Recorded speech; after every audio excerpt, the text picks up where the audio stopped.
এবার 2024 সালের সবচেয়ে প্রভাবশালী 10 বাংলাদেশি ব্যক্তি ও গোষ্ঠীর তালিকা উন্মোচন করেছে এক গণমাধ্যম। 2024 সালটি অন্যান্য বছরের তুলনায় কিছুটা ভিন্ন।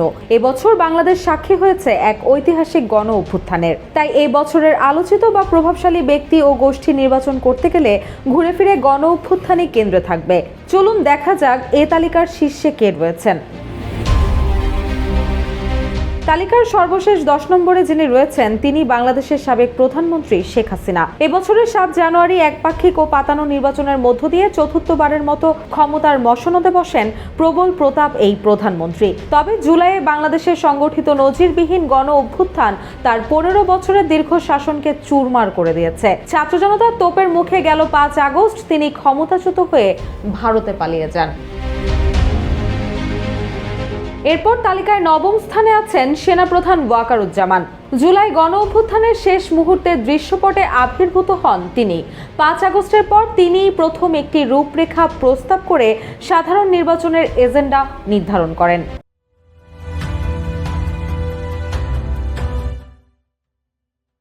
তালিকায় 8ম ও 7ম স্থানে রয়েছেন ডক্টর মোহাম্মদ ইউনূস এবং তারেক রহমান।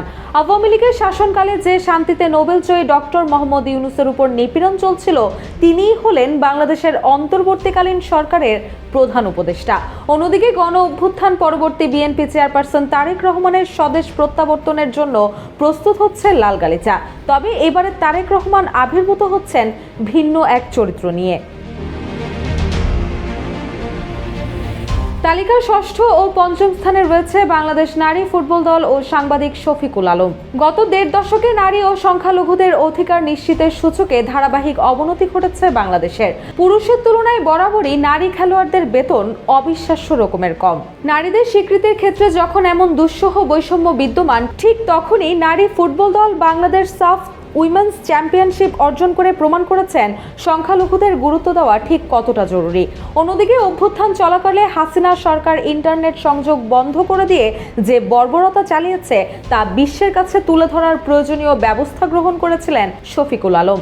5 আগস্টের পর তিনি প্রধান উপদেষ্টার প্রেস সচিব হন। গুম সংক্রান্ত তদন্ত কমিশন রয়েছে তালিকার 4র্থ স্থানে, আর 3য় স্থানে আছে private university students alliance of Bangladesh. এটি একটি আন্ডারগ্রাউন্ড গ্রুপ। মানুষের প্রতি, গণতন্ত্রের প্রতি এই গোষ্ঠীর দীর্ঘস্থায়ী অঙ্গীকার বাংলাদেশের ইতিবাচক ভবিষ্যতের বার্তা দেয়। এই তালিকার 2য় স্থানে রয়েছেন শক্তিধর 7 জন। তারা হলেন নাহিদ ইসলাম, আসিফ মাহমুদ, আব্দুল হান্নান মাসুদ, রিফাত রশিদ, মাহিন সরকার, আব্দুল কাদের, উমামা ফাতেমা, যাদের নেতৃত্বে গঠিত হয় বৈষম্য বিরোধী আন্দোলন।